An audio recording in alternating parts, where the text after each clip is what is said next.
have this nice Kindle edition, and it's called the Arden edition, and we're going to look at it together and read. And as we read, I'm going to point out some things about the play. One of the really coolest things about it is that I have annotations here I can just click on. I'm not going to do it that much because I can just give you the annotations, but it's a lot of cool stuff. So the first line of the play, remember, is "When shall we three meet again?" And there's a little thing that says, this short scene seems to form the conclusion of a longer meeting. Oh, by saying, "When shall we three meet again?" it sounds like this first witch is sort of wrapping up this meeting in the beginning of the play.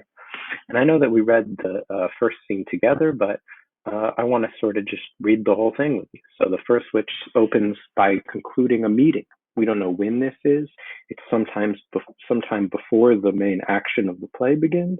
And she says, "When shall we three meet again? In thunder, lightning, or in rain?" And the second witch says, "When the hurly-burly's done, when the battle's lost and won."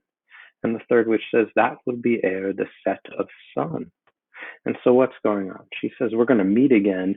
And when are we going to meet? In thunder, lightning, or in rain? Well, that's strange. It sounds like she's saying they're only going to meet during storms because there's a storm going on in the beginning, as you've seen. Remember, it says thunder and lightning. So there's this sense of them being associated with natural events, that they're sort of like a natural destructive event, like a thunderstorm. And the second witch says when they'll meet again, when the hurly-burly's done. And what's hurly-burly? Well, hurly-burly is a cool word because it just sounds like what it means. It's all crazy weather when the storm is over, maybe. Or hurly-burly could also be a battle. And then she says explicitly, when the battle's lost and won. And that's a really interesting idea, that when there's a battle, somebody wins and somebody's lost. So the battle will be lost and won. And that's what we call a paradox. So I'm just going to highlight this. And if you're reading along in your book, which I hope you are, you'll also highlight that and write paradox. I don't know how to add paradox here, but can I do it? No. Well, I might write in, if I could use it. Well, I might write it in paradox. And the third witch says, that will be ere the set of sun. And ere in Shakespeare means before. So she's just saying, oh, it'll be before the setting sun, it'll be before the day ends. And the first witch says, upon where the place. And the second witch says, upon the heath. And the heath is a Scottish grassland. This play takes place in Scotland, so the geography of Scotland is really important. There's a lot of rain in Scotland. It's very dark, which is an appropriate setting for this play. And she says, the third witch says, there to meet with Macbeth. Now, one of the things to notice about this moment is that Macbeth and heath are meant to rhyme, like again and rain are meant to rhyme, and done and won and sun. So there's this really interesting way that we can get a sense of the accent of the actors on Shakespeare's stage by seeing that heath and Macbeth need to rhyme. See how it's like Macbeth. And the first witch says then, I come, Grey Malkin. And Grey Malkin is just a kind of cat. So she's like, I'm coming, black cat. So we know that witches are associated with black cats. And the second witch says that, oh, my toad calls for me. So it's like she has a pet toad or paddock. So paddock calls, and the third witch says anon, which means coming. They're leaving. And then they end the scene with this really interesting sort of chant or incantation. They say, fair is foul, and foul is fair. Hover through the fog and the filthy air. And this is a really cool image, an image of hovering through fog and filthy air. It really gives us a sense that these witches are magical beings. And we really hear that F sound in fair and foul. And what does fair mean? What does fair mean? What does foul mean? Well, that's maybe the question of the play. Remember, fair is good and foul is bad. Fair is beautiful and foul is ugly. But so if fair is foul, then good is bad. And this seems to connect with the battle being lost and won, that sometimes opposites seem to go together in strange ways, which is a really important idea in the play. And so that's the end of the first scene, and then we have the beginning of scene 2. And we hear this alarum, which is a boom, boom, boom, boom, and the king enters, and the king's name is Duncan, and he enters with Malcolm and Donalbain, who are his sons, and Lennox, and with attendants, and they're meeting with the bleeding captain. And this is something Shakespeare does a lot. He'll have a short, exciting scene to get everybody's attention, and then he'll open with a sort of court scene. And so you can imagine Duncan on his throne, and everybody's there, his attendants, all his servants, and you have these sort of courtier figures, these characters who work at court, like Lennox, and we're going to see these other guys called Angus and Ross. They're these sort of rich guys that work for the king. They're meant to be like aristocrats, landowners. They're called thanes in Shakespeare. We're going to see that word thane a lot, Thane. But the king then is on the throne, and he sees this bleeding captain, this bleeding soldier come in, and the king says, "What bloody man is that? He can report, as seen as by his plight, of the revolt, the newest state." And so it seems like he's saying, "Oh, this is a revolt." And what is a revolt? It's like a revolution that's happening in the King's Land, which is Scotland. And so there's a sense of this is a place already at war. And you're going to hear a lot in this scene about all the wars that are going on in Scotland.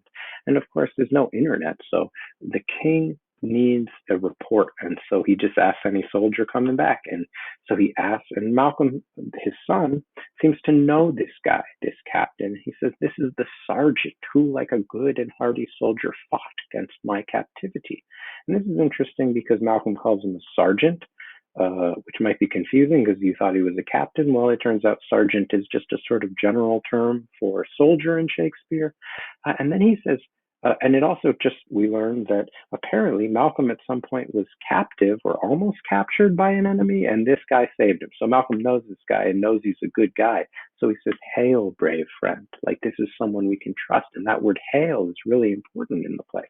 That's something you say to a king. So it's really surprising to hear the prince say it to just some random soldier. And then Malcolm says, "Say to the king the knowledge of the boil as thou didst leave it." And now the captain is going to tell this story of what happened. And he starts with a really interesting image. He says, "Doubtful it stood, as two spent swimmers that do cling together and choke their art." And if I can just pause for 1 second and go back to this document and just remind you that one of the things I want you to do is just choose 3 interesting quotes, 3 striking images. Well, here's a striking image, and I'm just going to point out a bunch, and I will always say, "Oh, that's a striking image." And at that point, you could pause it and you could go ahead and copy it down. So here's a striking image. He says it stood doubtful. In other words, it was a sketchy situation. Like the success of the battle was doubtful. And he says, "As two spent swimmers that do cling together and choke their art." Well, what's this image of? It's of two people swimming that are spent, which means they're tired. And what do? They cling together. And by clinging together, because they're drowning, they end up choking each other. They choke their art. Art here means ability. So they choke their ability to swim by clinging together. And so who are these two swimmers that are like seeming to be choking each other? Excuse me, clinging together and therefore drowning by choking their ability. Who is it? It's the merciless MacDonald. I think in your book it has a W in it. It's a devariant spelling, but so it's MacDonald or MacDonald.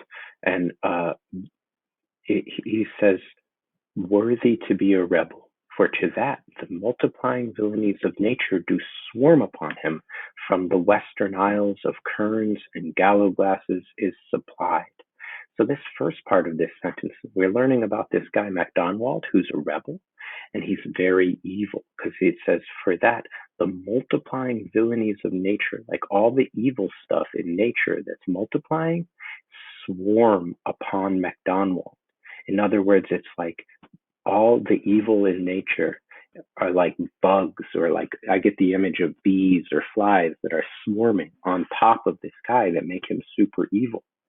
And what has he done? He's supplied these kerns and gallowglasses, which are types of mercenary soldiers. Sorry. From the Western Isles. Well, the islands west of Scotland is Ireland. So these soldiers are from Ireland that MacDonald has basically hired to fight against Scotland. And then there's a really other interesting image. And it says, because he says, the captain goes on, "And fortune on his damned quarry smiling showed like a rebel's whore." Okay, so this is another difficult image. So fortune is the goddess of fortune. The goddess of fortune, I'll show you a picture.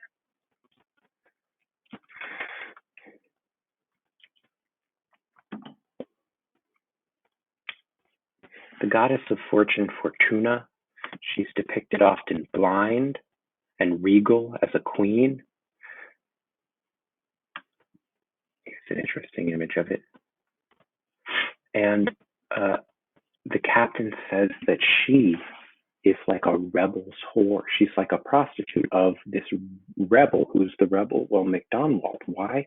Because MacDonald is on his damned quarry smiling. A quarry is a pile of dead bodies. So the image here that you could also write about, look at all this imagery in this scene. This is a real storytelling that's going on from the captain. And the images of this goddess seeming like a prostitute of MacDonald as he smiles over all the dead bodies he's killed. But it's too weak, the captain says, for brave Macbeth. Well, he deserves that name. Brave Macbeth. Now we're hearing about our main character, and we're told he's brave. And we're even told that he deserves that name of brave. Brave is what he means by, well, he deserves that name. And he disdains fortune. He doesn't care about this goddess who's trying to make the rebel win, because Macbeth has his brandished steel. And of course, steel is his sword, and brandish means to show. So he's sort of showing off his sword. And what is the sword doing? It's smoking with bloody execution. And why is it smoking? Well, it's smoking because it's covered in blood and it's cold in Scotland. So all the blood is steaming. And like a valor's minion carved out his passage till he faced the slave. So Macbeth carved out his passage like there's a big battle going on, and he's just going through killing people till he gets to the slave. Who's the slave? Well, the slave is MacDonald. Slave is just kind of an insult term. It means he's a low person. And so he gets to MacDonald, and what does Macbeth do? He didn't shake his hand nor bade farewell to him till he unseamed him from nave to the chops and fixed his head upon our battlements. And this is another really cool image. It's a disturbing image. What does Macbeth do? He unseamed him. And that's like the image of he's like, his skin is like clothing that's seamed together, that's sewn together. And so he unstitched him from the nave. The nave is the navel, to the chops. That's the jaw. So he cut him open like that. And then he cut off his head, and he put his head upon battlements. And battlements are the top of castles. So he put the head of MacDonald. And that sounds like a dark, kind of messed up image. But the king is happy. He says, "Oh, valiant cousin, worthy gentleman." And cousin in Shakespeare is a term of friendship. Like you could just say to your friend, like, "Hey, cousin," or sometimes you'll even see in Shakespeare, "Hey, cuz." But here he turns out to actually be Macbeth's cousin, but it doesn't really matter. The point is the king is very happy about Macbeth's crazy violence, which is kind of ironic for later on. But the captain goes on and says, "As whence the sun gins his reflection, shipwrecking storms and direful thunders, so from that spring whence comfort seemed to come, discomfort swells." So this is a difficult image. This first part is particularly confusing. I mean, you can see that the annotation here, it says a syntactically complex and ambiguous passage, perhaps denoting the captain's exhaustion. So it's like he's not really making sense. But there's some idea here about out of like what seems like a favorable situation, like the sun seems to be coming through, then becomes disastrous. Like just when you thought things were going good for Macbeth, bad things happened. And the captain goes on, "Mark, King of Scotland, mark." And mark in Shakespeare means pay attention. So he's saying, "Pay attention, King of Scotland, pay attention. No sooner justice had with valor armed compelled these skipping kerns to trust their heels, but the Norwegian lord, surveying vantage with furbished arms and new supplies of men, began a fresh assault." And so what do we have here? Well, we have this image of these kerns, these soldiers from Ireland. They're skipping, they're running away, and they're trusting their heels. But what happens apparently, the King of Scotland is not only at war with this rebel, MacDonald, but he's also at war with Norway and the Norwegian lord, the king of Norway, surveying vantage. He thinks he has an advantage, and because he has furbished arms, he has new arms or weapons and new supplies of men. So he begins a fresh assault. So it's like Norway is beginning a fresh assault on Macbeth and Banquo and their soldier. And the king is like, oh, dismayed not this our captains, Macbeth and Banquo? And yet it's like, oh yeah, it did dismay them a lot. The king is asking, didn't it make them upset? And the captain is saying, yes. And another cool image is here. He says, yes, as sparrows eagle or the hare the lion. Sparrows are little birds. So it's like as sparrows are dismayed by eagles. Like Macbeth and Banquo are feeling like little birds against big scary birds. Where a hare is a bunny, like running away from a big scary lion. So yeah, they were. And he goes on, if I say sooth, and sooth in Shakespeare just means truth. Maybe you've heard of a soothsayer. He says, I must report they being Macbeth and Banquo, they were dismayed as cannons overcharged with double cracks. So they doubly redoubled strokes upon the foe. So as cannons were firing off a lot, like I guess Norway had a bunch of cannons. Maybe those are the furbished arms. And they were firing off. But Macbeth and Banquo and their army doubled down, and they kept on strokes as like a stroke of a sword against the enemy, the foe. Except they meant to bathe in reeking wounds. So they meant to bathe in reeking wounds. What a disturbing image of bathing. And or memorize another Golgotha. Memorize is to make a memorial, and Golgotha is the place where Jesus was crucified. But so maybe it could also be like a place where you bury dead bodies. So maybe the idea is like either they meant to really relish in killing people, or maybe make a monument to the people who are good. He couldn't tell, and he says, "But I am faint; my gaseous cry for help." And the king says, so well thy words become thee as thy wounds. In other words, your words make you honorable in the same way as your wounds, because they both smack of honor. And so the king says, go get him surgeons. And that captain exits. And just at that moment, you get two more aristocrats, two more courtiers coming in, and they're called Ross and Angus. And the king says, who comes there? And Malcolm says, it's the worthy Thane of Ross. So we see that word Thane there, and we can even see what the editor here says about Thane. Thane is a Scottish title, a rank equivalent to Earl. So it's just like this aristocratic rank. And it's going to be an important word for us because Macbeth is Thane when we meet him, which we'll see more about shortly. And Lennox says, what a haste looks through his eyes, so should he look, that seems to speak things strange. And this is a really important idea because it feels like the captain and Ross, they're saying all this stuff about what's happening to the king. They're telling him a story about success. And you see all these interesting connections and parallels between what's going on in this scene with the king and what we're going to see with the witches and Macbeth, because the witches are going to tell Macbeth a story too. Anyway, so Ross says, God save the king. And the king says, whence camest thou, worthy Thane? And Ross says, from Fife, great king, where the Norwegian banners flout the sky and fan our people cold. This is another really great image. Because what's the image? It's the image of Norwegian flags are flouting. They're like hitting against the sky, and they're fanning our people and making them cold. So it's like the flags themselves from Norway are kind of evil. And then he says Norway himself. And one thing to notice here is that in this moment, Ross is saying that Norway is also the king of Norway. Like in Shakespeare's time, a country can also be the name of the king. Like the king of England, you could just call him England. Like, oh, there's England, or there's Norway, the guy, because he's the king of England, or the king of Norway. And so the king of Norway himself, with terrible numbers, assisted by that most disloyal traitor, the Thane of Cawdor, began a dismal conflict. Oh, so what happened just at some moment? Well, Norway, who has this ally who's called the Thane of Cawdor. So another Scottish guy who's revolting against the king also is involved in this battle. So it really seems like the king is at war with all these different people. And they began a dismal conflict. They started a battle until what happened? Till that Bellona's bridegroom, lapped in proof, confronted him with self comparisons. And so bridegroom is a groom. You know, like when you get married, there's the bride and the groom. Well, bridegroom is like the male guy getting married. And who's he married to? Bellona. And who's Bellona? The goddess of war. And so who's married to the goddess of war? Macbeth. That's who Ross is talking about.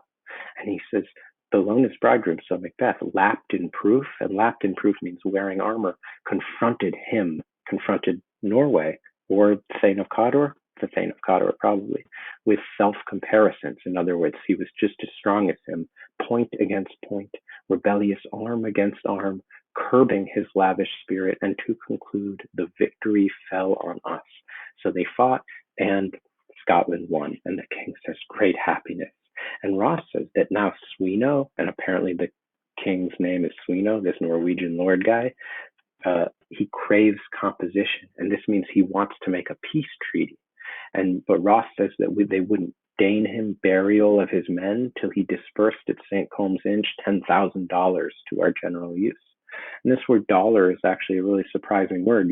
Obviously, we use our money as dollars, but in England they didn't. And so dollar, it turns out to be a term from Northern Europe, the thaler. But anyway, so that's a currency that they used in Germany, or I guess in Norway.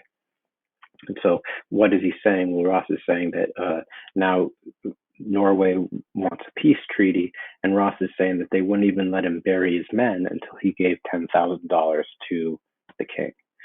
And the king says, no more than Thane of Cawdor shall deceive our bosom interest. Go pronounce his present death, and with his former title greet Macbeth. And so there's a couple interesting things here. We learned that the Thane of Cawdor, well, bosom is heart in Shakespeare, or breast, I suppose. But he's saying that the Thane of Cawdor, this guy who was an ally of the king of Norway, had deceived the king, maybe broken his heart. And so the king was very upset, and he sentences him to death. Go pronounce his present death. And with his former title, the title Thane of Cawdor, greet Macbeth. One really striking thing here is how the king rhymes death with Macbeth. This is really important in the play. You're going to see this all the time, that Macbeth is related to death. This is foreshadowing. And Ross says, I'll see it done. And the king says, what he hath lost, noble Macbeth has won. And this is a really interesting moment, because remember, the witches had said that they would meet with Macbeth when the battle's lost and won. So the witches set up this paradox of losing being winning and winning being losing. And now the king is repeating it. And as if to just carry us into the next scene with the witches, he kind of reminds us of what the witches had said. I'm going to pause this. Can you read it? And read scene 3 with you. Okay. So we have more thunder, of course, and the first witch, they just catch up with each other. Where have thou been, sister? Where you been since we last met, before this whole battle thing happened? And the second witch is like, I've just been killing pigs, killing swine. And the third witch says, sister, where thou? And the first witch says, a sailor's wife had chestnuts in her lap. So she's going to tell this weird story about where she's been, about a sailor and a sailor's wife. And the story begins that there's this sailor wife who's been eating chestnuts. The sailor's wife had chestnuts in her lap and munched and munched and munched. Give me, quote I. The witch wanted some. She said, give me some. But the sailor's wife said, aroint thee, witch, the rump-fed runyon cries. She's rump-fed. She has a big rump, is what the witch is saying. So she says, get out of here, witch. And the witch says her husband's to Aleppo gone, Master of the Tiger.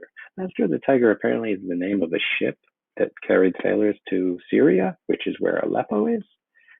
And she says, but in a sieve all thither sail. A sieve is a riddle in this context. So it's quite an odd idea, but somehow, yeah, I'll go there. I'll sail to Aleppo. And like a rat without a tail, I'll do, and I'll do. And that's kind of weird. What's she going to do to this sailor whose wife wouldn't give her chestnuts. And the second witch says, I'll give thee a wind. First witch says, thou art kind. And the third witch says, and I another. And the first witch says, I myself have all the other. In other words, all the wind and the very ports that blow, all the quarters that they know. And the shipman's card, I'll drain him dry as hay. And what she's saying, she's going to go all around to all the quarters of the earth, to all the ports. And in the shipman's card is the maps. That's what a shipman's card is. And what she's going to do, she's going to drain him dry as hay. She's going to make him pale and dehydrated. And what else is she going to do to this sailor? Sleep shall neither night nor day hang upon his penthouse lid. He shall live a man forbid. Wary 7 nights, 9 times 9 shall he dwindle, peak, and pine. So what's she going to do? She's going to make him not be able to sleep for 9 weeks. That's messed up. And then he'll dwindle and peak and pine. He's going to get all sick. And she says, though his bark cannot be lost. Bark in Shakespeare means boat. You might think of the Spanish word barco. And so she's saying, though his boat cannot be lost, like I can't make his boat disappear, but I can make it tempest tossed. And a tempest is a storm. You might have heard of Shakespeare wrote a really famous play called The Tempest. That's kind of about a storm and a shipwreck that follows from it. So she says, though his bark cannot be lost, yet it shall be tempest tossed. And then she says, look what I have. And the second witch says, show me. And maybe she opens her hands here and she says, here I have a pilot's thumb. And a pilot is a sailor. So that's messed up. Just because this lady wouldn't give the witch any chestnuts, she just basically tortured this guy, made him get into a shipwreck, and took his thumb when he got into the shipwreck, which was wrecked as homeward he did come. But then we hear a drum. And the third witch says a really famous line, a drum, Macbeth doth come. And so the sisters all together have a really nice little chant again to finish their little scene. And they say, the weird sisters, hand in hand, posters of the sea and land, thus do go about, thrice to mine, and thrice to mine, and thrice again to make up 9. Again, peace, the charms wound up. So what are they saying? Well, weird is a really interesting word choice here. Weird, it comes from this German word wired, this Old English word, and it means fate. So the weird sisters are the sisters who can tell the future. And this seems to be a reference to this old Greco-Roman idea about the 3 fates, these sisters who could tell the future. We're going to see them make a future prediction in a second. And so we see Macbeth and Banquo, and Macbeth says, so foul and fair a day I have not seen, which is a really interesting idea, because look how he's also echoing that first scene where the witches said fair is foul and foul is fair. Well, Macbeth just says, so foul and fair a day I have not seen. Like, today's bad and good. And why is it bad? Well, the weather's bad. And why is it good? Well, they just won this big war. And Banquo says, how far is it called to forest? Like, how far are we to where are we going? But then he sees the witches and he says, what are these, so withered and so wild in their attire, that look not like the inhabitants of the earth and yet are on it? They don't look like they're from the earth, he's saying. Live you, or are you aught that man may question? Are you alive, or are you anything that a man can ask a question to? And then he says to them, you seem to understand me, by each at once her choppy finger laying upon her skinny lips. Well, this is really important for us to notice that one of the things Shakespeare does a lot is he gives actors stage directions from other people's lines. So here, Banquo is telling us that the witches are going like this. In other words, be quiet. And then he says something funny. He says, you should be women, and yet your beards forbid me to interpret that you are so. So this is kind of a joke because, of course, all the men in Shakespeare's time would play women. So, I mean, all the women would be played by men. And so maybe this is some kind of direction to have these men be having beards. The point is that they're not exactly feminine looking. And Macbeth says, speak if you can. What are you? And the first witch says that word that Malcolm had said to the captain. She says, hail. She says, all hail, Macbeth. Hail to thee, Thane of Glamis. Now, Glamis, if you want to read the little annotation, is a village in Angus, north of Dundee, site of a medieval castle. The thaneship belonged to Macbeth's family. You can see the word sometimes has two syllables, but usually it's only one, as in here. Here, it's just one syllable. It's Glamis, the Thane of Glamis. That's what Macbeth is, that he inherited from his father. That's what he was born to be. Remember, we talked about the hierarchy of the great chain of being, like before Shakespeare's time in the Middle Ages. You were just supposed to be whatever you were born to be. Well, Macbeth was born to be the Thane of Glamis. Then the second witch has a prediction. She says, "All hail Macbeth, hail to the Thane of Cawdor." And this is going to be a nice moment of dramatic irony because we know that he's about to be called the Thane of Cawdor. And then the third witch says, "All hail Macbeth, that shalt be king hereafter." And Banquo says, "Good sir, why do you start and seem to fare things that sound so fair?" Well, this is great because again, Banquo gives a stage direction, and this time to Macbeth. He says, "Good sir," to Macbeth. You start, and Shakespeare uses this word "start" often to be startled. Like, why are you startled? So apparently, when the witches said this, Macbeth got all freaked out. He's startled, and he seemed to fear things that do sound so fair. This is a great line because first of all, you see that word fear, that the first thing Macbeth feels is fear. So if you're going to argue that he pursues power, look how the first thing that happens is he feels fear, and we're going to see lots of fear. And then look how there's a little bit of a pun where fear and fair go together. So now it's not fair and foul, it's fear and fair, which sound a lot alike. And now Banquo turns to the witches and he has a question for them. He says, "In the name of truth, are ye fantastical, or that indeed which outwardly ye show?" In other words, are you just the stuff of fantasy? He doesn't mean fantastical, like, that's fantastic and great. He means, like, are you real? And then he says, "My noble partner, you greet with present grace and great prediction of noble having and royal hope." Like about Macbeth, you said you greeted him with a prediction of having becoming noble and of being royal, that he seems wrapped with all. And this word "wrapped" is really important. Let me click on it and show you what the definition the editor gives: absorbed, entranced.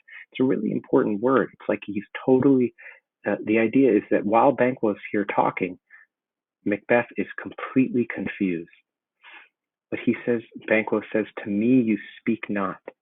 And so he says, if you can look into the seeds of time and say which grain will grow and which will not, speak then to me, who neither beg nor fear your favors nor your hate. This is great. So he's saying a really cool image. He's saying, if you can look into the seeds of time and say which grain will grow. This is a powerful metaphor for farmers. You could imagine if you're a farmer, wouldn't it be great to know which seeds would grow? Well, that's kind of like asking for how you could get power, how you could get money, how you could give me a prediction about how I could get power. Like, tell me the future. And the first witch says, "Hail, hail, hail." They all say hail. And the first witch says, "Lesser than Macbeth and greater." Like, your prediction is going to be less and greater than what we gave to Macbeth. And the second witch says, "Not so happy, yet much happier." And the third witch explains. She says, "Thou shalt get kings, though thou be none." So all hail Macbeth and Banquo. In other words, your children are going to be kings. That's what they mean by "shalt get kings." So the prediction is that Macbeth is going to be king and that Banquo's kids are going to be king. Well, this is, as you can imagine, is going to create some conflict later in the play. The first witch then says, "Banquo and Macbeth, all hail." And then Macbeth says, "Stay, you imperfect speakers, tell me more. By Finnell's death, I know I am Thane of Glamis, but how of Cawdor?" Well, why are they imperfect speakers? Well, because they didn't give a very perfect prediction. They just said something general. So that's what he means by imperfect. And Finnell apparently is the name of Macbeth's father. So, like, by the death of my father, by Finnell's death, I know I'm Thane of Glamis. But how could it be of Cawdor? And of course, this is dramatic irony because we know he's going to be the Thane of Cawdor. He explains further. He says, "The Thane of Cawdor lives, a prosperous gentleman, and to be king stands not within the prospect of belief, no more than to be Cawdor. Say from whence you owe this strange intelligence, or why upon this blasted heath you stop our way with such prophetic greeting. speak, I charge you. He's desperate to have them explain how they know this strange intelligence, he calls it. But the witches vanish, and this freaks Macbeth and Banquo out. Banquo says the earth has bubbles as the water has, and these are of them. They're very confused. It's as though the earth had bubbles. This is a good image for you to write about. And Macbeth has another good image. He says that they they vanished into the air, and what seemed corporal means of the body. So it's like seemed real of the body, but they melted as breath into the wind. So that's a great image of the witches melting. And that shows a lot how they're freaked out, how they're scared. They feel fear. And he says, would they had stayed. And in Shakespeare, would means I wish. I wish they had stayed. And Banquo says, were such things here as we do speak about? Or have we eaten on the insane root that takes the reason prisoner? So this is another cool image that he feels like his reason, his ability to think clearly, is taken prisoner. And why? Well, he thinks maybe they've eaten some hallucinogenic roots like drugs. And Macbeth says, your children shall be king.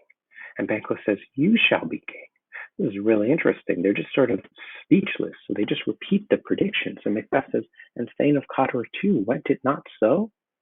And Banquo says, to the self same tune and words. And this part is like when he says, went it not so? He means like, isn't that how the prediction went?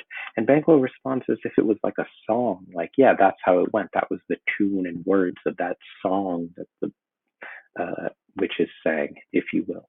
And then someone comes. Who's there? Oh, it's Ross and Angus, and they have this news. Ross comes in and says, the king hath happily received, Macbeth, the news of thy success. And when he reads thy personal venture in the rebels' fight, his wonders and his praises do contend which should be thine or his. So what happened? The king has received all this news of Macbeth winning the battle. And when he reads about all this great stuff, he feels all this wonder and praise, and he's not sure which should be for Macbeth and which should be for himself. Silenced with that, in viewing over the rest of the self-same day, he finds thee in the stout Norwegian ranks, nothing afeard of what thyself didst make. So he finds you like he imagines you fighting this battle and not afraid. So there's that word afraid again, or in Shakespeare it's afeared. Not afraid, strange images of death. As thick as tale came post with post, and every one did bear thy praises in thy kingdom's great defense, and poured them down before him. I think in your copy, and I think in a lot of editions, it will say as thick as hail. So that's an image of a storm. But either way, it's like this image of like these posts coming at the king. And what's a post? Well, it's a bit of news, like you've heard about the Washington Post, or like a newspaper could be called the Post, the New York Post. Or you could think about mail, or you could think about posting something on social media. It's that. Every time he hears a new post, he's like, wow. And every one did bear thy praises in his kingdom's great defense, and poured them down before him. And Angus says, we are sent to give thee from our royal master thanks. So we're here to give you thanks, only to herald thee into his sight, not pay thee. Like, we're not here with money. We're just going to bring you to the king. But Ross says, we do have something to give you. And he says, for an earnest of greater honor, he bade me. He bade means he told me, the king, from him, call thee Thane of Cawdor. Oh, in which edition, hail most worthy Thane, for it is thine. And Banquo is freaked out by this. He says, what? Can the devil speak true? So that's kind of an image true. It's like, it's the devil? Is this the devil? And Macbeth says, the Thane of Cawdor lives. Why do you dress me in borrowed robes? And this is a cool image of him saying he's like, feels like they're not his clothing. You're going to see the same image later about wearing the king's clothing. And Angus says, who has the Thane lives yet, who was the Thane lives yet, but under heavy judgment that bears that life which he deserves to lose. Oh, he's under arrest and he's about to be killed. Whether he was combined with those of Norway, or did line the rebel with hidden help and vantage, or that which both he labored in his country's rack, I know not, but treason's capital confessed and proved have overthrown him. So he's saying how this other Thane of Cawdor, we don't know exactly what happened, whether he was with Norway or that rebel MacDonald, or how he helped, maybe hidden help, but he definitely did bad stuff, and he did treason's capital. And capital, it means it's a crime that is deserving of the punishment of death, like a capital crime. And he's confessed and they've been proved, so he's gonna die. And Macbeth now turns to the audience in an aside. And this is really important because Macbeth is going to really talk to the audience a lot. And this is the first moment he talks to us. And what is the first thing he says? He said, Glamis and Thane of Cawdor, the greatest is behind. The greatest is behind here means the greatest is in front of me. I don't know why. It's kind of confusing that he's thinking that the greatest is behind him, but maybe you could think about him walking in one direction. I don't know. But here he's really saying the greatest is in front of me. Like I've passed Glamis, I've passed Cawdor, and I got the greatest coming up. And what's that? Being king. But so then he turns to Ross and Angus and says, thanks for your pains. Thanks for coming out here and telling me this. And then he turns to Banquo and says, do you not hope your children shall be kings? When those that gave the Thane of Cawdor to me promised no less to them? Like, aren't you excited because this witch's prophecy partly just came true? But Banquo says, that trusted home might yet enkindle you unto the crown. Oh, like trust, he says, like that prediction, trusted all the way, trusted to home, might yet enkindle you unto the crown. Enkindle here means like spark you onto the crown. Like, yeah, that prediction, if you go all the way with it, it's going to make you king besides the Thane of Cawdor. But now Banquo's a bit like, I don't know about this, Macbeth. He says, but 'tis strange, and oftentimes to win us to our harm, the instruments of darkness tell us truths. Win us with honest trifles to betrays in deepest consequence. So what's he mean? He means something like, it's true that like sometimes to make us have bad things happen to us, to win us to our harm, he says, the instruments of darkness. And what are the instruments of darkness? Well, like the tools of the devil or something. Like evil tells us truths sometimes to win us with honest trifle. Like they tell us sort of some truths in order to make us believe something, but then that believing betray us in the end, in the deepest consequence. So he's kind of like, let's be careful about this, Macbeth. And then Banquo says to Ross and Angus, cousins, a word, I pray you. And now Macbeth, like as Banquo and Ross and Angus have a little conversation maybe on one side of the stage, Macbeth turns again to the audience. And now he has a longer speech. He says, two truths are told as happy prologues to the swelling act of the imperial theme. That's a strange image. Happy prologues to the swelling act of the imperial theme. And what does it mean? Well, it's something like, it's like a theatrical metaphor. Prologue is like what comes before.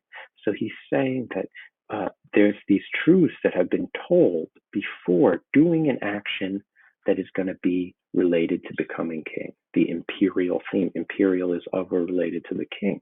So he's thinking about becoming king now. And he says to them, I thank you, gentlemen. And then he goes back and has more little thinking to himself. And this is really close to what we call a soliloquy. A soliloquy. Maybe I should have a little notebook up. I wonder if I can add, maybe I won't do it this way. Give me a second, guys. I'm going to come up with a way to write things down. I'll pause it for a second. Okay, so I have a little notebook now. So let's just know this word soliloquy, which is a short speech to the audience where a character shares their thoughts. And that's what this is going to be, and we're going to get lots of soliloquy from Macbeth. We're going to get a lot of his inner sort of thoughts.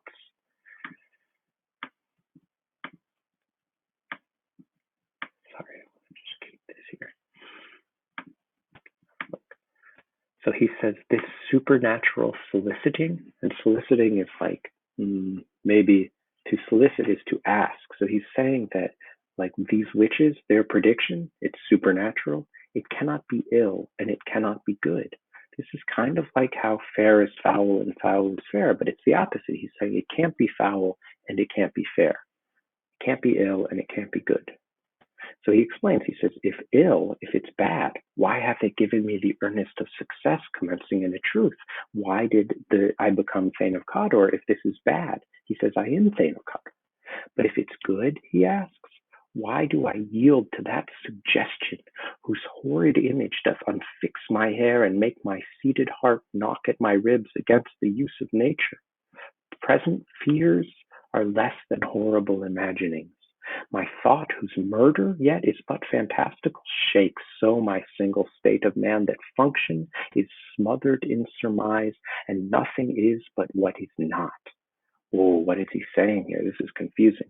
So what does he say? He says, if this is good, why do I yield? Which means like give up to. Why do I allow this suggestion? It's like he has an idea. And what's the idea? It's an idea of a horrid image. And what's the horrid image doing? It does unfix my hair. It makes his hair stand up on end, and it makes his seated heart knock at his ribs against the use of nature. Like your heart is not supposed to knock against your ribs. And then he says, present fears are less than horrible imaginings. Like the fear I feel now, it's not even as bad as the horrible image in my mind. He says, my thought, whose murder is but fantastical. Again, fantastical in Shakespeare means like the stuff of fantasy. So this thought that he's having, and what's the thought? Well, he's thinking about murdering the king. And what is it doing? It shakes his single state of man. And function is smothered in surmise. Surmise is like thinking. So it's like his ability to do anything, to act in any way, is smothered, is covered over by his thinking. It's like his thinking is preventing him from doing anything. And Banquo is like, yeah, because he says, look how our partner's rapt. He's entranced. Like Macbeth is just on the stage, just thinking and talking to the audience. But Banquo, Angus, and Ross can't hear that. So they're just like, what's going on with this guy over here? And Macbeth continues. He says, if chance will have me king, why chance may crown me without my stir. So he's saying, if I'm going to be king, maybe I don't have to do anything to be king without stirring anything. Like maybe I don't have to do this murder that I don't want to do. And Banquo says new honors come upon him. So he's talking about how Macbeth is acting weird. So maybe it's because of becoming Thane of Cawdor. Banquo says, like our strange garments cleave not to their mold with the aid of use, but with the aid of use. So this is the same image about the borrowed clothes. He's saying like when you get new clothing, it doesn't cleave to you, it doesn't cling to you until you use it for a while. So it's like he's not used to being Thane of Cawdor, and maybe that's why he's acting weird. And Macbeth continues talking to himself. He says, come what come may, time and the hour runs through the roughest day. He's like, let's continue. And Banquo is like, hey, worthy Macbeth, we're just waiting for you. We stay upon your leisure. And Macbeth says, give me your favor. My dull brain was wrought with things forgotten. So like he's saying like, oh, I was just being stupid and thinking about things I forgot about. And then he says, kind gentlemen, your pains are registered where every day I turn to the leaf to read them. Let us toward the king. Think upon what hath chanced, and at more time, the interim having waited, let us speak our hearts to each other freely, or our hearts each to each other. So he's saying, let's go to the king and we'll think for a while, and then after a while, we having thought about stuff, then we'll talk. And Banquo was like, very gladly. Macbeth says, till then, enough, come friends. So they all walk off together, and that is the end of that scene. I'm going to pause it now for another second.